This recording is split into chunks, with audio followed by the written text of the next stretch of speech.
강혜신의 오늘의 미국.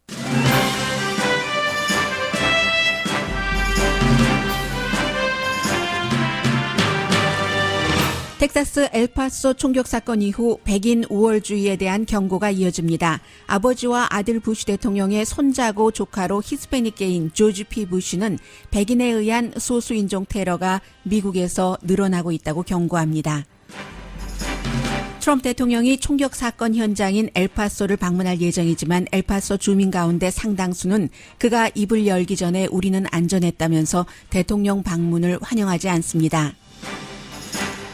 대통령이 총격 사건의 문제는 총기가 아니라 정신건강이라고 연설하자 엘리자베스 워렌 민주당 예비선거 후보는 백인 우월주의는 정신질환이 아니라고 반박합니다. 미국 서비스 분야의 활동이 2달 연속 슬로우해져서 경제활동이 위축된다는 신호를 보이고 있습니다. 위안화 가치가 내려갔고 미국이 환율 조작국으로 중국을 지정하는 사이 폭락했던 미국 증시는 하루 만에 반등하고 있습니다. 위안화 가치 하락은 환율 조작이 아니라 미국의 관세 부과 때문이라는 분석이 나오고 증시는 이달 말 다시 크게 흔들릴 것이라는 경고도 이어집니다. 북한이 또 단거리 미사일을 발사했지만 한국과 미국 정부는 별것 아니라는 입장을 지킵니다. 미국에서는 트럼프 대통령보다 민주당 차기 대통령이 북한 핵 이슈를 잘 다룰지에 대한 언론의 살피기가 시작됐습니다. 애플이 연간 회비와 레이트비가 없는 크레딧 카드를 내놨습니다. 빅토리아 시크릿이 처음으로 성전환자 모델을 기용했습니다.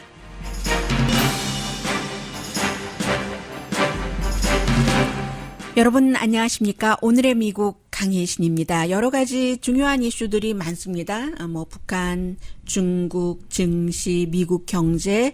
그런데 오늘 저는 저 자체도 조금 정리가 덜 된 것 같기도 하고 그러나 이게 바로 미국의 모습이다 하면서 이런 내용을 전해드리겠습니다. 대통령을 허무주의자라고 얘기하는 사람도 있고 이 사람이 그 뉴욕타임즈의 보수적인 컬럼니스트입니다.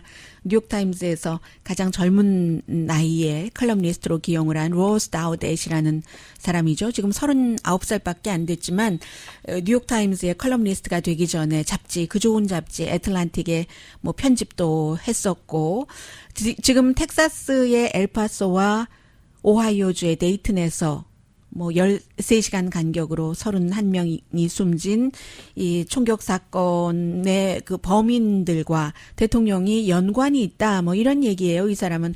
물론 텍사스 엘파소의 그 같은 경우는 범인이 그 백인 우월주의 어떤 그 선언문 같은 것도 발표를 했기 때문에 매니페스토를 발표를 하고 히스패닉이 우리 텍사스를 침략하고 있다. 이런 얘기가 있으니까는 어느 정도 연관이 있다라고 상상을 할 수도 있는데 왜냐하면 대통령이 이민자들 인베이션 침략이라는 단어를 많이 써왔기 때문에요.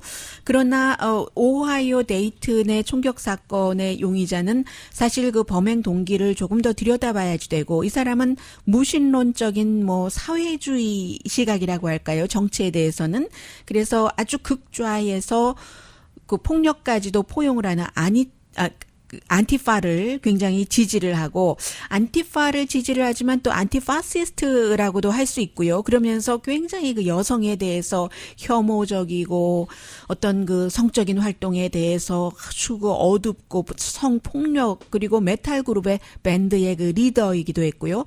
전혀 텍사스의 엘파소에서 사건을 일으킨 용의자와 그 반대인데도 이 뉴욕타임즈의 로스 다우댓이라는 컬럼니스트는 이 두 젊은이들 그리고 미국의 총기 이런 것이 결합을 해서 아주 그 어두운 힘이라고 할까요? 다크 사이킥 포스라고 민주당의 그 작가면서 예비선거 후보로 나온 바로 그 후보가 윌리엄슨이라는 후보가 트럼프 대통령은 다크 사이킥 포스 이런 얘기를 했잖아요. 그렇게 표현을 하면서 정말 미국을 그 허무주의로 빠뜨리는 허무주의자 인 치프다 군통수권자처럼 그런 얘기 어두운 새로운 그 초자연적인 그런 힘을 내서 그런 그 힘들이 이 같은 그 젊은이들 총이 손에 쥐어지고 정상적이 아닌 사람들에게 배드 포스로 작용을 해서 미국에 이런 일들이 일어나고 있다. 이런 얘기를 하고 있고요.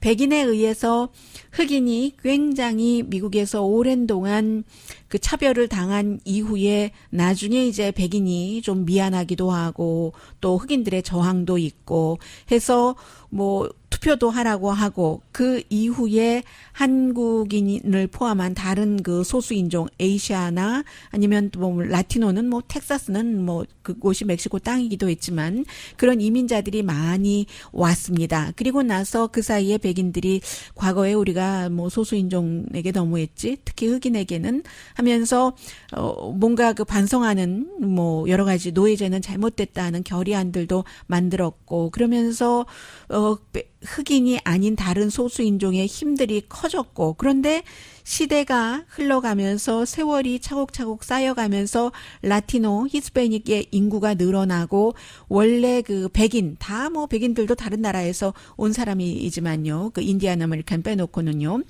그렇게 될 경우 인구가 점점 늘어나고 있으니까 에이시안 뭐 히스패닉 흑인들도 마찬가지고요. 그리고 백인 여성들은 아이를 낳지 않으니까 이거 우리가 뭐지?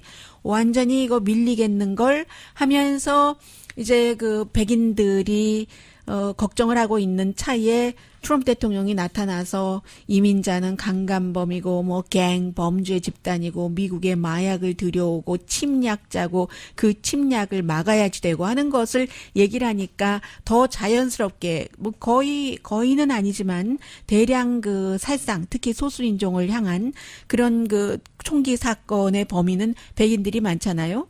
오늘 아침에 조지 P. 부시 이 사람은 지금 이제 43살이고요.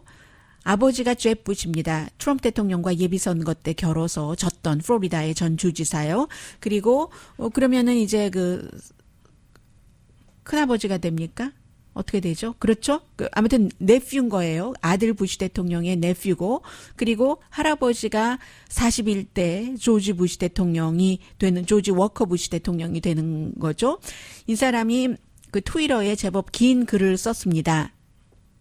특히 뭐 휴스턴에서 태어난 사람이에요. 이 부시 가문이 그쪽 텍사스에서 뭐 오일해서 돈도 많이 벌고 뭐 구단도 갖고 있고 했잖아요. 지금은 이제 텍사스주의 그 땅 랜드의 그 커미셔너로 일을 하고 있는데 엄마가 그 멕시칸이잖아요. 컬럼비아 부시가. 잽 부시 아버지가 이제 그 멕시코에 뭔가 그 활동을 하러 갔었을 때 어렸을 때 만나서 결혼을 하고 그 맏아들입니다. 자녀가 이제 또 동생들이 둘이 있는데 본인이 트위터에 뭐라고 썼냐면 이제 사람들이 다 알잖아요. 이 엄마가 멕시칸이라는 것을 아버지는 잽 부시지만 완전히 미국의 그야말로 로열 패밀리고요. 나는 해군으로 아프가니스탄에 복무했는데 해군 그 예비군으로 갔습니다. 테러리스트를 정말 그 없애기 위해서 갖고 뭐 정보 이런 관련 일을 했거든요. 테러리즘과 싸우는 게 국가로서는 최우선 과제라는 걸 잘 압니다. 그런데 바깥에서의 테러리즘뿐만이 아니라 미국 안에서도 지금 화이트 테러리즘, 백인이 아닌 인종에 대한 테러리즘이 너무 많이 일어나고 있습니다.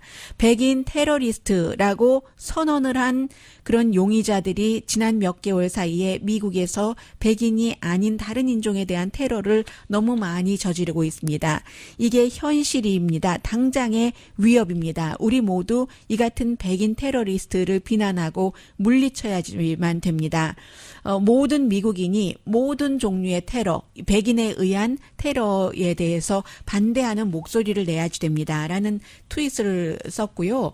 그리고 이제 백인 우월주의, 백인 민족주의, 백인 국수주의, 백인 테러 여기까지 지금 나왔는데 이것은 지금 미국의 연방 그 수사국도 굉장히 그 걱정하고 있는 점이라서 지난 18개월 동안 백인 극단주의자, 백인 우월주의자들이 아주 큰 총격 사건을 7번을 그 저질러서 65명이 숨진 것이요. 뭐 이런 모든 것들이 아무튼 인종과 총이 연관이 돼서 그런 것이라는 것을 그 크리스토퍼 레이도 의회에서 청문회에서도 얘기를 했고요. 지난 9개월 동안에 이 국내 테러리스트 100명을 체포했는데 보면은 거의 반 이상은 당연히 반 이상은 백인 우월주의자라는 거죠. 그래서 지금 1995년도에 티모시 맥베이가 오클라호마 연방 그 정부 폭발했잖아요.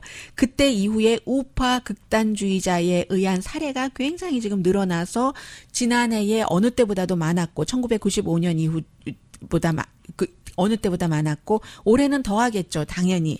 그래서 이제 great 그 replacement라고 해서 백인들을 다른 인종들이 그 자리를 채우고 있으니까 이걸 뒤집어야지 된다 하는 것이 백인 민족주의자 내지는 백인 국수주의자들 이제 음모론이고 그런 것이 이번에 텍사스 엘파소의 용의자도 본인이 얘기를 한 것이고 민주당의 예비선거 후보인 카멜라 해리스는 아빠가 자마이카계고 엄마가 인도계라고 해서 결국은 그 우파의 내셔널리스트의 그 공격을 실제로 온라인상에서 상당히 그 인종 그 백그라운드 때문에 받고 있고 이러한 것들을 지금 러시아가 상당히 이용을 하고 있다는 게 FBI를 포함한 미국의 정보국의 계산입니다.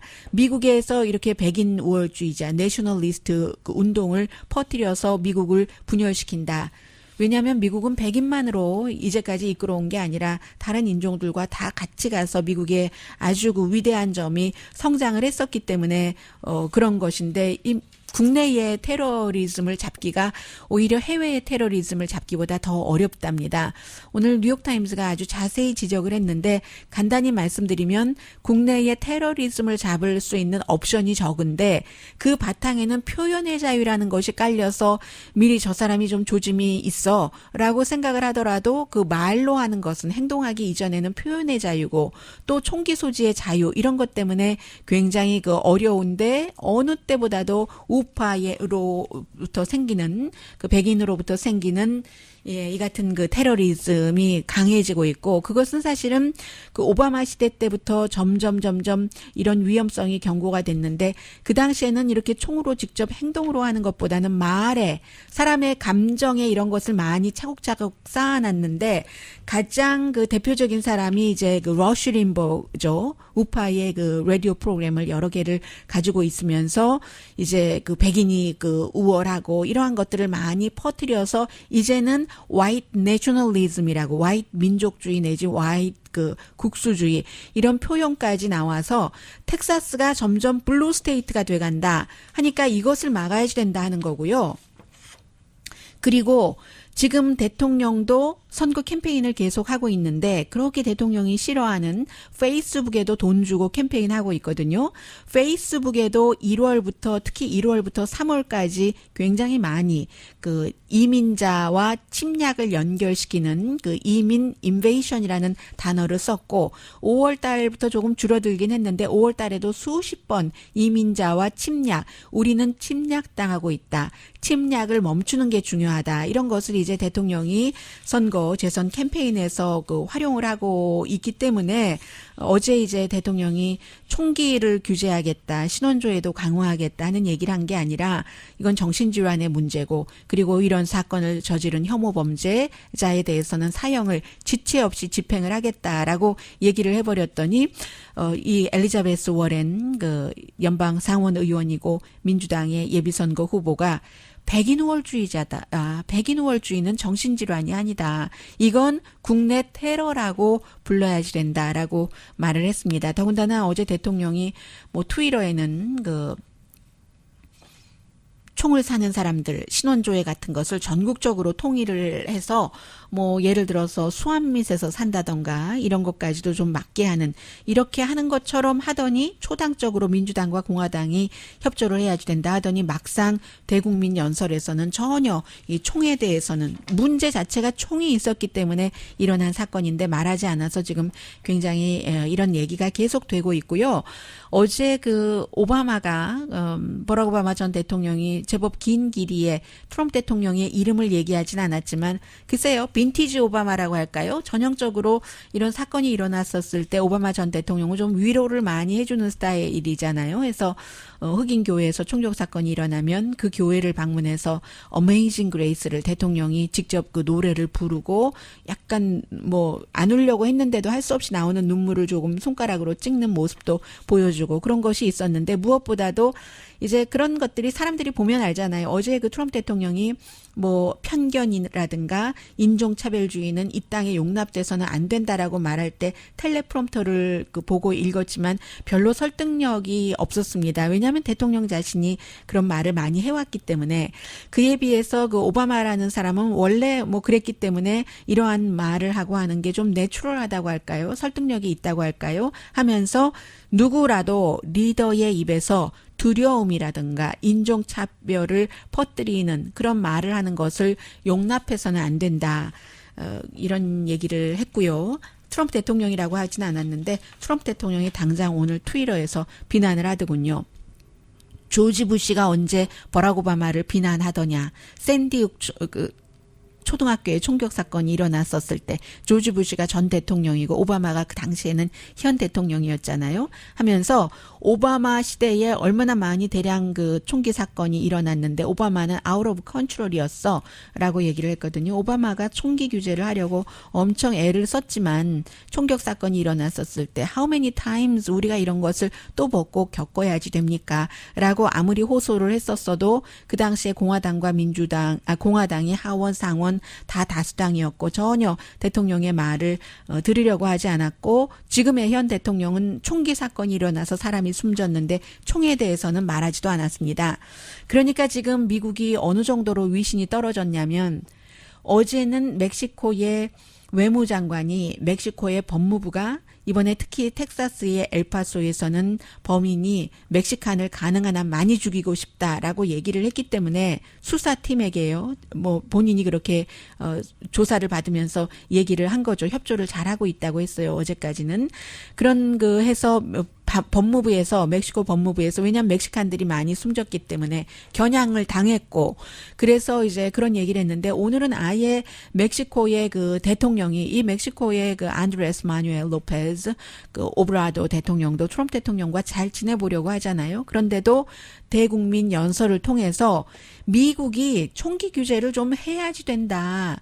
물론 미국은 다른 나라 정부의 결정을 존중하지만 이건 아니지 않느냐. 어떻게 우리 국민들이 미국에서 멕시칸계가 타겟이 돼서 이 정도 사건이 벌어지면 미국은 뭔가를 리프렉션을 해야지 된다. 뭔가 왜 이런 일이 일어났는지를 반추해보고 반영해보고 분석도 해야지 되고 결정을 내려야지 되는데 그 결정 한가운데는 총기 규제가 들어가야지 된다. 멕시코에서 지금 이런 충고를 듣고 있고요.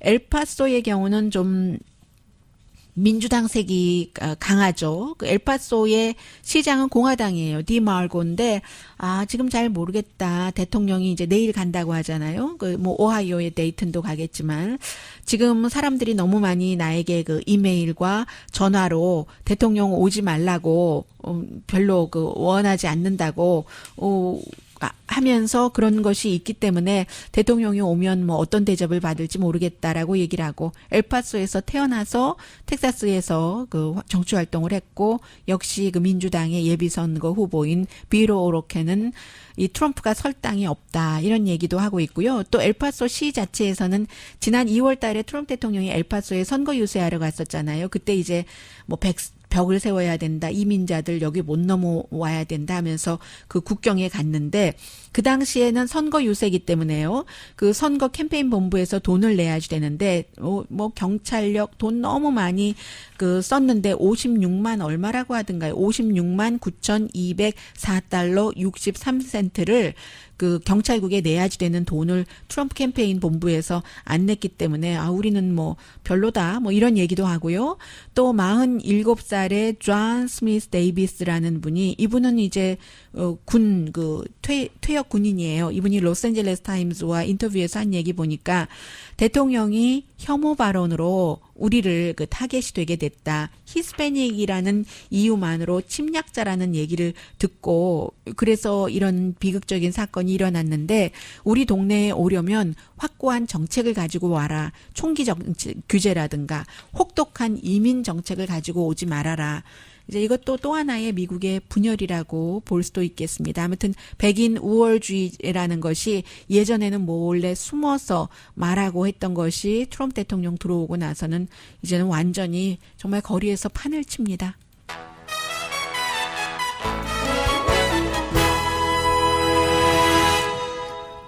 미국 저쪽 그 북부에서 온 친구를 주말에 만났었는데 하는 얘기가요. 캐나다에서 온 친구인데 미국에 살다가 간 친구입니다. 뭐 미국에 집이 있고요. 캘리포니아주에 살기에 망정이지. 이런 얘기를 했거든요. 네, 캘리포니아주에 살고 있고 저도 그 방송을 저희 회사가 캘리포니아주에 있으니까 소수인종에 대해서 차별을 별로 안 받는 것이지 아마 오늘의 미국을 저희 라디오 서울 방송을 미국 각 지역 다른 지역에서 특히 뭐 바이블 벨트라든가 이런 지역에서 듣고 계시는 분들이라면 아무리 그곳에서 태어났다 하더라도 요즘은 전보다 더 불편하시지 않을까 짐작은 합니다. 여러분의 고충을요. 잠시 뒤에는 북한 관련 뉴스를 좀 전해드리겠는데요.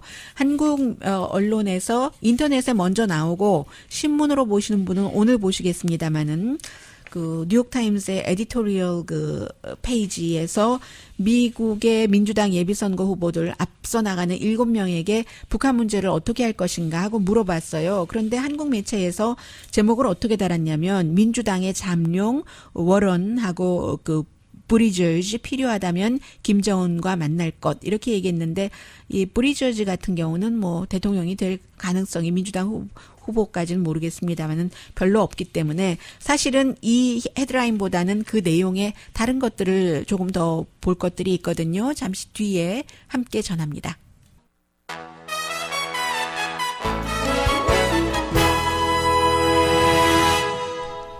라디오 서울 방송 오늘의 미국 듣고 계십니다. 7월 25일부터 어제까지 13일 동안 4번 북한이 단거리 미사일을 발사를 했는데 한 번에 뭐 한 2번씩 하잖아요. 그래서 이번에도 역시 요격하기 힘들고 고체고 그리고 이동식 그 어떤 그 도구를 통해서 발사를 했습니다.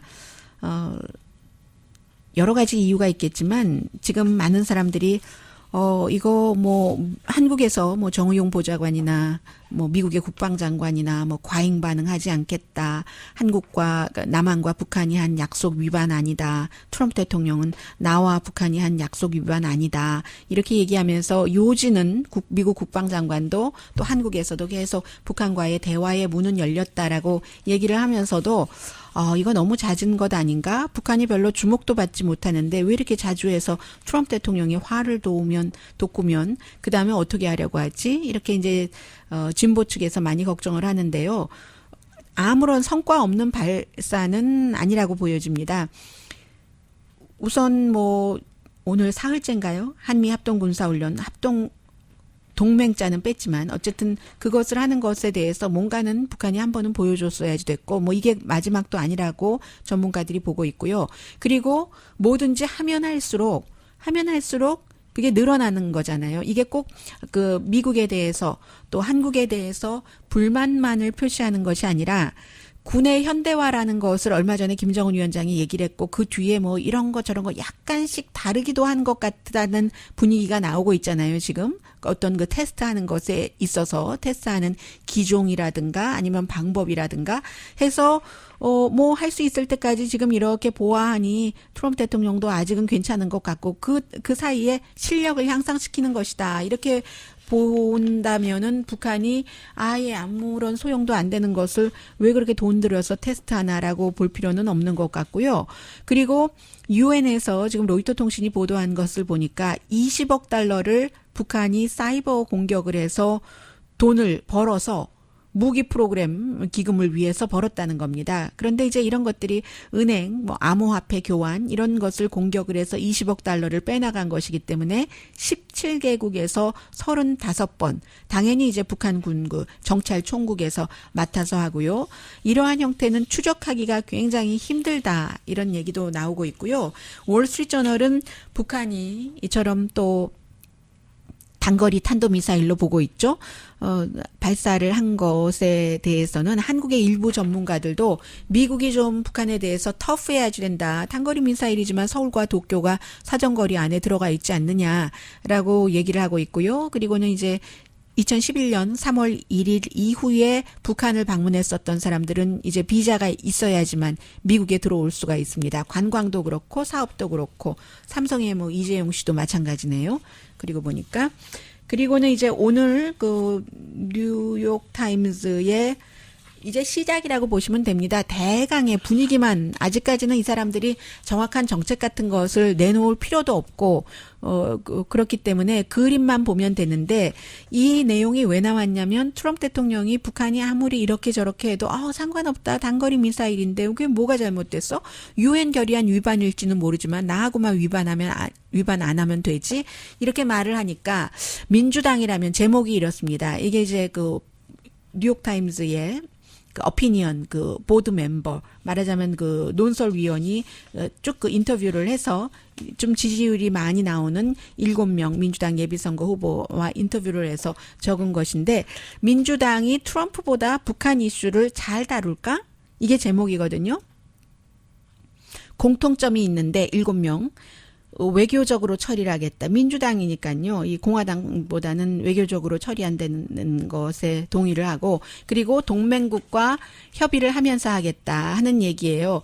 오히려 제일 앞에 그 조 바이든이 나와야지 될 텐데 조 바이든은 이 부분에 있어서 조금 불편한 사람이죠. 왜냐하면 오바마 시절에 전략적인 인내를 했고 그 전략적인 인내라는 정책이 북한 문제에 있어서 성공을 하지 못했기 때문에 별로 새로운 것을 못 내놨고 그리고 조 바이든 그 전 부통령이 지금까지 두 번의 토론에서 보여준 것처럼 뭐 아주 뭐 기발하다던가 확고하다던가 이런 그 정책을 보여주지 않고 있습니다. 그래서 제일 처음에 버니 샌더스를 얘기를 했는데 버니 샌더스는 북한이 그 상원의원이요. 단기간에 핵무기를 포기한다고 생각하지 않지만 그러나 미래에라도 할 수 있도록 추구를 해야지 된다. 그 과정에서 북한에 뭔가 조금씩 주면서 스텝 바이 스텝 과정 북한이 원하는 것이죠. 한국과 그렇게 나가야지 되고 대신에 핵 가진 북한과 그럼 같이 살 수 있느냐 하고 물어봤을 때는 답을 조금 피하면서 그렇게 될 경우는 다른 나라들도 핵무기를 만들지 않겠는가라고 얘기를 했고요. 피터 브리저지 같은 경우 그 인디아나주의 사우스밴드 해서 한국에서 뭐 민주당의 잠룡 이렇게 얘기를 했는데 이 사람은 공개적인 동성애자이기 때문에 굉장히 말도 잘하고 컨텐츠가 정말 있어요. 있고 깨끗해 보이고 여러 가지 아직 젊으니까 그럴 수밖에 없겠죠. 37살밖에 안 됐으니까. 그렇지만 대통령이 될 가능성은 별로 없기 때문에 그가 좋은 말을 하더라도 말로서만 받아야지 되는데 역시 마찬가지로 작은 그 스텝 바이 스텝으로 나가야지 되고 북한의 생존인 무기이기 때문에 이 핵무기를 포기할 수 없다고 본다. 그러나 김일성과 뭔가를 그 협상을 하기 위해서 어떤 형태로든 만나겠다. 기꺼이 만나겠다. 그렇지만 트럼프 대통령처럼 서로 뭐 별로 좋지도 아니 현실성도 없는 그런 좋은 말만 칭찬만 하지는 않겠다. 그리고 이제 엘리자베스 워렌 상원의원, 뭐 민주당 후보가 될 가능성 높습니다. 후보는 가장 극박하게 할 것은 북한의 핵무기를 확장하지 않는 북한의 핵무기 확장을 막는 것 이것을 전제로 해서 그것을 또 막아지는 것인가를 확인을 하는 이런 과정을 먼저 하겠다. 그리고 나서 인권 문제를 나중에 다루겠다고 했고요. 그리고 만약에 뭐 협상을 하는데 뭐 구체적인 내용이 나올 것이라고 판단되면 김정은을 만나겠다. 이 경우는 실무팀이 먼저 다 해서 합의를 해놓고 만난다는 얘기가 되고요. 지금 트럼프 대통령과는 다르죠. 그리고 코리 부커 같은 경우는 상원의원 외교적으로 하겠다. 그런데 이 사람은 그다지 지금까지 북한 문제에 많은 관심이 있지는 않았을 겁니다. 그래서 뭐 큰 의미는 없는 것 같고요. 만약에 정상회담을 한다면 적어도 영변의 핵시설을 완전히 파기하는 이런 전제 조건으로 만나겠다고 얘기를 했고, 조 바이든과 카멜라 해리스, 비토 오로크 이런 사람도 특별하게 새로운 내용을 토론할 때 살짝 잠깐씩 얘기하는 것 이외에는 별로 한 말이 없고요. 그렇습니다. 그래서 이제 미국 사람들은 2017년도에 트럼프 대통령이 Fire and Fury, 불과 화염 이런 발언을 했을 때는 북한을 위험한 존재다라고 75%가 답변을 했는데 지금은 한 53%에서 51% 정도로 낮아졌다는 건 말씀드리고요. 그래서 아직까지는 민주당 후보가 특별히 트럼프 대통령보다 더 잘할 수 있는가, 북한 핵 문제 여기에 대한 정답을 내놓을 만큼 탐구를 하지 않은 것 같다, 이렇게 말씀을 드리겠습니다. 그러나 분명한 것은 한 가지가 더 있네요. 외교, 그리고 동맹국과 같이, 그리고 또 하나는 탑다운 형식이 아니라 뭔가 좀 이렇게 현실적으로 가지고 나올 수 있도록 외교적인 관례, 절차 같은 것을 따라서 하겠다 하는 뉘앙스로 느껴집니다. 중국과 미국의 무역 전쟁이나 이 환율 전쟁이라고 표현을 하고 있는데, 이것은 중국이 그렇게 오래 가겠어요? 중국도 어제 한번 봐. 본때를 한번 보여주지 하고 본때 보여주고 나서 우리가 좀 막아줄게. 위안화 내려가는 것 이렇게 하는 것 아니겠어요? 그런데 그런 모든 것들이 일반인과 연관이 없을 것 같지만 연관이 있으니까요. 잠시 뒤에 전합니다.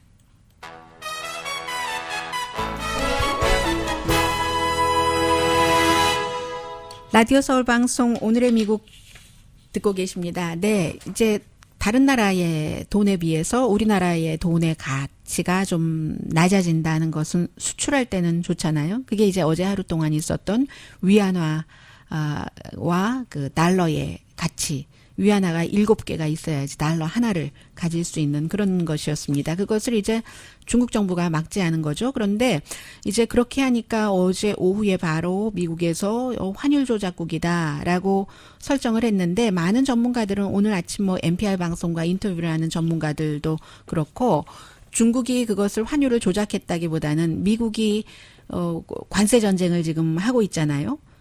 중국 물건이 미국으로 들어올 때 거기다 세금을 붙이면, 그러면 이제 중국이 수출하기가 좀 힘들어지고 중국 수출업자의 수입이 줄어들고, 그런 연관성 때문에 위안화의 가치가 내려간 것이다. 그렇지 중국 정부에서 그것을 막 조절을 한 것은 아니다. 물론 그 내려가는 것을 막을 수 있도록 할 수는 있겠으나, 그리고 그렇게 한다고 했고요. 그랬기 때문에 지금 주식 시장이 좀 전에 보니까 다우지수가 한 100포인트 정도는 플러스던데요. 어제 700 몇십 포인트가 마이너스가 났었잖아요. 그렇지만 과연 베이징이 미국이 원하는 만큼, 트럼프 대통령이 해피해하는 만큼 해줄 것인가, 해피하는 만큼 왜 해주겠어요? 처음에는 무역 전쟁을 시작할 때 중국에서 그래도 좀 이렇게 해보지 저렇게 해보지 하다가 이제는 약속하고 또 약속을 지키지 않기도 하고, 또 중국에서도 또 지키지 않기도 하고 하니까 면역이 되는 겁니다. 면역이 돼서 중국에서도 이제 버티기로 나오는 것 같은 그런 모습이 보이는데, 외환을 조작하지 않고 그 환율을 자유롭게 한다는 것, free exchange rate이라는 것은 자유무역을 그대로 얘기를 하는 것이고, 그 자유무역이 결국은 관세를 없앨 것이다. 이게 이제 밀턴 프리드먼 이런 사람들이 예전에 했고, 그리고 오늘 중국이 환율을 조작한 게 아니라 이 자유무역에 대해서 트럼프 대통령이 관세 부과를 하고 그 역효과가 이렇게 위안화의 절하로 나온 것이다라고 얘기를 하는 사람들도 아무튼 많습니다. 그런데 어쨌든 중국 정부가 그냥 하겠다고 하니까 어디까지 그렇게 될지 모르죠. 마찬가지로 똑같이 지금 무기를 쥐고 있는 겁니다. 미국이 중국 물건을 많이 사준다고 관세를 부과를 하겠어. 이렇게 하니까 또 중국이 이렇게 위안화가 내려가면 우리 정부가 잡지 않겠어. 이런 식으로 하는데 팔자가 굉장히 많았고요. 그래서 또 이런 일이 일어날 수도 있다고 보고, 게다 대고 지금 미국의 서비스 분야도 2달 연속 별로 활동이 좋지 않았거든요. 7월달, 6월달 경제 활동이 위축된다는 건데, 미국에서 사람들의 경제 활동이 위축된다는 것은 전체적인 경제의 한 70%를 차지하고 있고, 이미 제조업 같은 경우는 많이 지금 디클라인 되고 있다고 보고 있는 것이기 때문에요. 제조업보다는 지금 서비스 섹터가 더 중요하기는 합니다만은, 이런 상황에서 중국과의 그 무역 전쟁, 환율에 이렇게 저렇게 되는 그런 부분들이 굉장히 그 불편할 수가 있는 거죠. 그래서 로렌스 서머스 같은 경우는 뭐 전에 오바마 시절에 국가경제위원회 디렉터를 했죠. 이 사람은 2009년 이후에 최악의 위험한 순간이다. 지금 경제가 여러 가지 면에서 경고음을 내보낸다 하는 얘기 했고요. 투자가들은 이 같은 그 미국과 그 중국과의 무역 전쟁, 환율 전쟁이 세계 경제로 퍼진다는 것은 뭐 당연하게 보고 있고요. 골드는 어제 조금 그 퍼즈라는 단어 표현을 하면 될까요? 그런 상태였고, 뭐 본드라든가 뭐 그런 그것도 별로였고요. 또 하나가 중국이 쓸 수 있는 게 위안화뿐만이 아니라, 지금 지난 주말에 미국이 EU 자체는 러시아가 약속을 지키지 않으니까 하면서 중거리 그 핵조약에서 탈퇴를 하고 바로 아시아에 지금 중거리 핵무기를 미사일을 배치를 한다고 얘기를 한 거잖아요. 이것도 중국이 가만히 있지 않겠다고 얘기를 하고 있잖아요. 아니, 어디 아시아에 여기 지금 중국이 계시는데 하면서, 미국은 뭐 이게 원래부터 중국을 겨냥을 한 것이라는 것은 뭐 다 아는 비밀이고요. 러시아가 아니라 해서 한국이나 일본, 호주, 여기에 어디든지 중거리 미사일을 배치하기만 해봐라 하고, 중국이 이미 한국과 일본과 호주에 그거 허락하지 마라 라고 이제 요청 내지는 요구를 했잖아요. 다른 또 미끼를 던지면서 요구를 했겠죠. 그리고 미국은 그렇지, 중국도 그래, 왜 이 그 중거리 핵조약에서 뭐 꼭 그 러시아와 미국만 지켜야지 돼, 중국도 해야지 돼 라고 얘기를 하지만, 중국은 핵탄두 배치된 핵탄두 숫자가, 우리는 아직 어림도 없다. 니네는 그렇게 다 해놓고 왜 우리에게 그래? 러시아가 1600개, 미국이 1750개, 우리는 지금 290개만 지금 그 배치를 했을 뿐이야. 라고 지금 얘기를 하고 있어요. 그래서 이제 이 문제도 뭐 이런 거죠. 기후변화, 뭐 세계 오염, 이런 것 때문에 그 미국이 그 제조업이 막 융성하기 전에는 다 막 석탄 떼고 뭐 떼고 이산화탄소, 일산화탄소 다 방출하면서 돈 다 벌고, 미국은 지금 금융과 테크놀로지로 돌았잖아요. 그리고는 다른 나라에 이거 너네 규제해, 조제해. 지금 아직까지 굴뚝산업하고 있는 중국, 인도, 뭐 어디 베트남, 말레이시아, 브라질 이렇게 얘기하면 그들 나라에서 다 받아들이지 않잖아요. 미국 니네는 다 했잖아. 지금 다 하고, 다른 그 공장은 이미 제조업은 이제 사양길로 접어들고, 너네는 테크놀로지 금융으로 가면서 우리에게만 이거 하라 그러면 니네 그전에 했던 거 어떡할 거야 하니까 이게 조절이 필요하잖아요. 어떤 나라는 언제까지, 어느 나라는 언제까지. 미국은 이미 뭐 그렇게 됐지만 그래도 돈을 얼만큼 낸다, 이런 식으로. 지금 중국이 미국에 대해서 갖고 있는 것은 북한에 관한, 핵에 관한 이런 것도 있고, 북한을 또 갖고 있는 것도 있고, 또 위안화 같은 것도 있고요. 그렇습니다. 미국 내용 짧게 말씀드리자면, 한다 하면은 결국 하게 되는군요. 이 바니스 뉴욕이라는, 뭐 보통 사람들 잘 가지 않지만 베버리힐즈에도 세 개의 비싼 물건 파는 백화점이 있잖아요. 먼저 바니스 뉴욕이 나오고, 그 뒤에 이제 섹스 피프스 애비뉴가 나오고, 조금 더 서쪽으로 들어가면은 리만 마크스가 나오는데, 뱅크럽시 파산 보호 신청 했군요. 그래서 15군데 스토어 문을 닫는다고 하니까 22군데밖에 안 돼요. 이 바니스 뉴욕이. 그런데 15군데를 닫는다고 하고, 그게 리테일 환경이 바뀐 것이고, 또 하나는 렌트비 때문에 그러는데, 렌트비도 뭐 땅값인 곳에 다 백화점이 있으니까 그렇겠죠. 그럼에도 불구하고 웹사이트는 유지된다. 그것이 이제 세계적인 추세를 보여주는 거겠죠.